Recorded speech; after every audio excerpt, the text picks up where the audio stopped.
नमस्कार दर्शक बंधु Odia knowledge academy YouTube channel को आपण मानक स्वागत। आपन जदि आम चैनल को प्रथम आसछंती दयाकोरी चैनल सब्सक्राइब बटन क्लिक करी चैनल को सब्सक्राइब करेंगे। वीडियोटी भल लगे निश्चय वीडियोटी को लाइक करेंगे, कमेंट करेंगे, शेयर करेंगे भूलें। पाखे थिबा बेल आइकन प्रेस करी ऑल नोटिफिकेशन क्लिक करेंगे जहाँद्वारा आप प्रतिदिन नुआ नुआ अपडेट पाइपर। तो आज गोटे गुरुत्वपूर्ण खबर पर आम आलोचना करवा। जो राज्य सरकारी कर्मचारी अच्छा राज्यर जो सरकारी कर्मचारी ओडिशा राज्यर समस्त गोटे गुरुत्वपूर्ण बड़ खबर आसी आम से देखा। अर्थात ग्रुप ए ठारू आरंभ करी बी सी एवं डी समस्त कर्मचारी यहाँ लागू। शिक्षक कर्मचारी हूँ, पुलिस हूँ, समस्त विभाग कर्मचारी जो मैंने अच्छा समस्त यहाँ गुरुत्वपूर्ण ऑर्डर कहीपर। दयाकोरी वीडियो को शेष पर्यटन देखिए जहाँद्वारा आप संपूर्ण खबर विषय में जानीपर। तो आसतु डेरी नक आरंभ करवा आज खबरटी।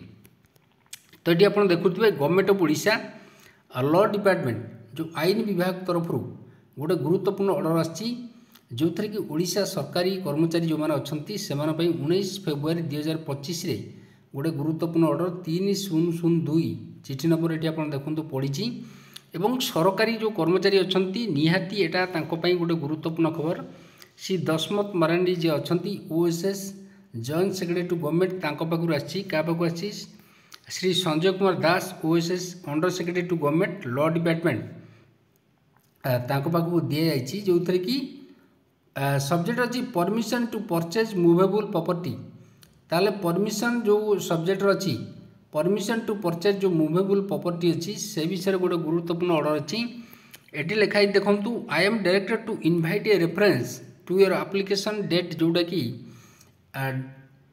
डेट 3/2/2025 गोटे एप्लिकेशन होता ऑन द एभव सब्जेक्ट से दैट ए गवर्नमेंट सर्वेंट जे अच्छा is required to report forth with the prescribe authority on any transaction involving movable property.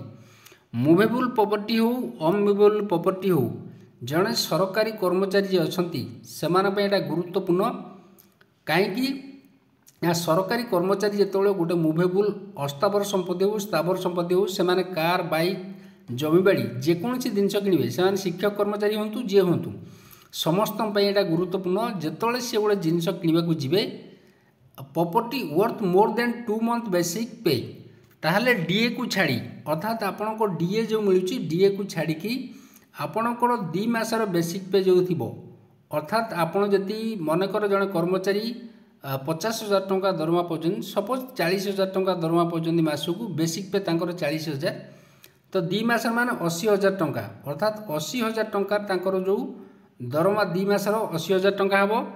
एवं देखो 2 month बेसिक पे जो रही 2 मासर बेसिक पे मोर देन जदि 2 मासर बेसिक पे है आपंकर जो क्रय करेंगे मुवेबल हो इमूवेबल प्रॉपर्टी हो आज पर रूल 21 जो अच्छी 3 of the Odisha government servants conduct rule अनुसार ओडिशा सरकारी नियम जो रही रूल 21(3) जो ओडिशा सरकारी कर्मचारी जो कंडक्ट रूल 1959 अनुसार you are therefore requested to report appropriately in term of the above rule after purchasing the old gold item eighty गोटे कहुई।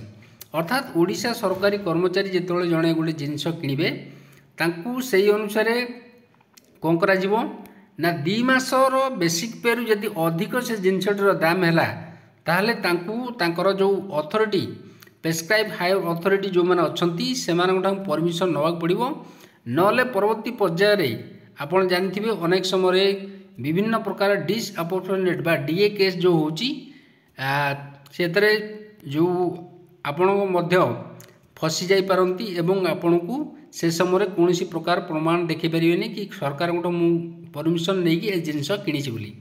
तो से अनुसार समस्त कर्मचारी यहाँ लागू। देखिए ओडिया लिखित अस्थावर संपत्ति किणवा को अनुमति ने सरकारी कर्मचारी ताले सरकारी कर्मचारी जो अस्थावर संपत्ति किणवे से सरकार अनुमति नेबा निहाती आवश्यक। आपड़ सरकारी चाकरी कि एणिकी अस्थावर संपत्ति किणवा गले आपण को सरकार अनुमति नेबा हम। ए संपर्क में आईन विभाग पक्षर चिठी कराई। चिठी दर्शाई जदि कौन सरकारी कर्मचारी जे अच्छा निज 2 मासर दरमाठू अधिक परिमाण कौन अस्थावर संपत्ति किणवे तेबे विभाग उपरिस्थ अधिकारी अनुमति नेबा पड़ो एवं सरकारी बाबू गाड़ी आरंभ कर सुना अलंकार किंबा अन्य कौन दामी सामग्री किणले आगुआ अनुमति नेबे एवं क्रय संपर्क में अवगत कराइबे जोटा कि ओडिशा सरकारी कर्मचारी नियम 1959 अनुसार ए अनुमति बाबू मैंने बाध्य बोली चिठी दर्शा जाइछि। अर्थात ओडिशा सरकारी कर्मचारी कहले विभिन्न वर्गर कर्मचारी जो मैंने अच्छा से यहाँ लागू हम। तो आज यहाँ गुरुत्वपूर्ण खबर थिला। जदि आपको खबरटी भल लगे दयाकोरी निश्चय आम चैनल को सब्सक्राइब करेंगे, वीडियो को लाइक करेंगे, कमेंट करेंगे, शेयर करेंगे भूलिए जहाँद्वारा आप प्रतिदिन नुआ नुआ अपडेट पाइपर। धन्यवाद।